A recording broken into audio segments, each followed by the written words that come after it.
Today I will speak about like LiteSVM or to improve like testing and performance. So let's go. Who I am? I'm currently at Jupyter. I think mostly people know that. I made like few projects. The first one is testing library. LiteSVM I will talk about. The other one is a performance framework, the most performant framework built on Pinocchio.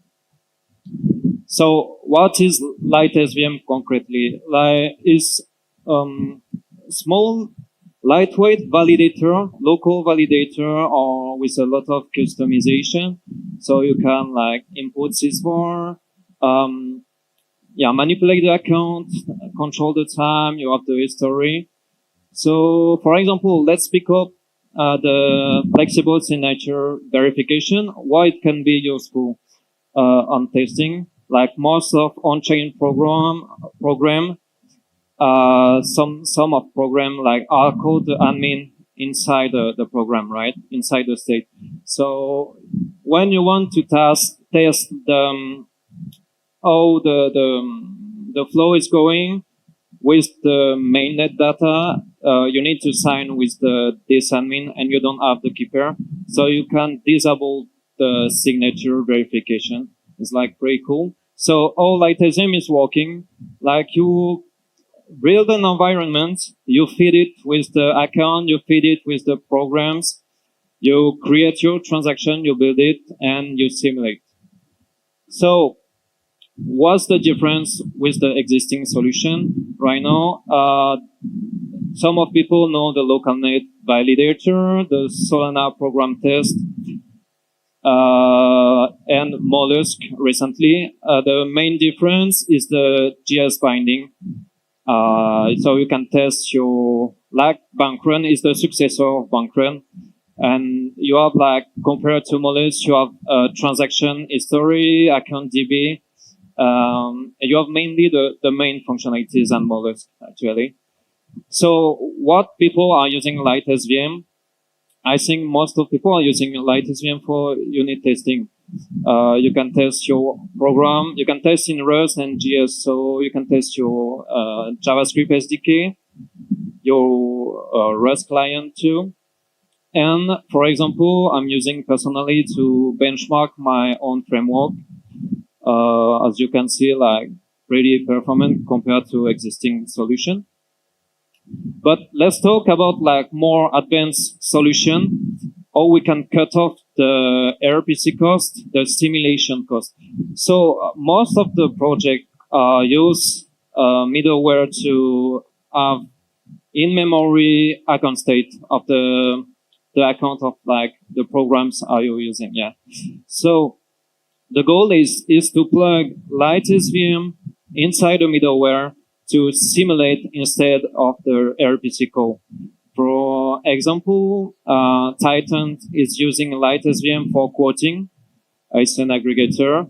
In Jupyter, we are using it to simulate the result of quoting as well, and this kind of stuff. Yeah.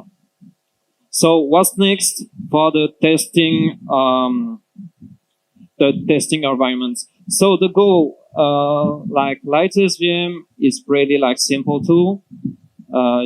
It's very verbose, very difficult to use.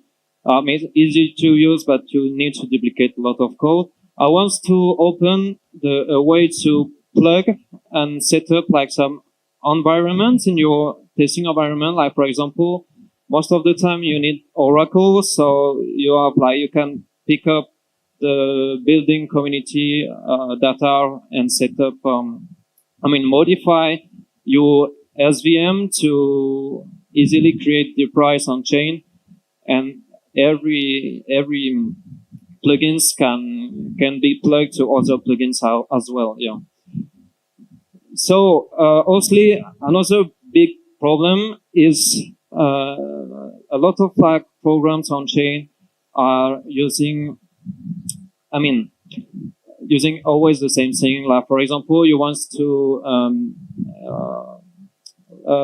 measure like the CU usage on every program. So the goal is to pass like some callbacks on the LiteSVM to be able to record the CU. For example, line on the big problem on testing with local testing without Solana local validator is like you cannot plug Explorer, right? So the goal here is to plug like a callback when your transaction fail. You can use like the console to navigate in the state of the SVM and see why your transaction is failing. So all the ecosystem are using it. I think most of people building on the top of LiteSVM, I Surfpool, they will talk just after me, the sweet candy of Solana. I will not talk more about it. Recently, like a new team reached me about the code coverage.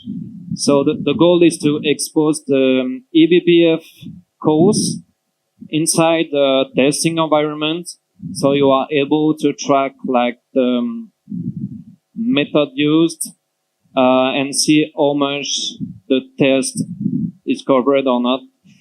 And you don't need anything more than LiteSVM itself. You can keep your existing workflow, Java, TypeScript workflow, or Rust workflow to have like this kind of metrics. It can be very useful to on a repo and show like how do you cover your on-chain stuff with testing actually. So that's mainly it. Thank you and see you next time.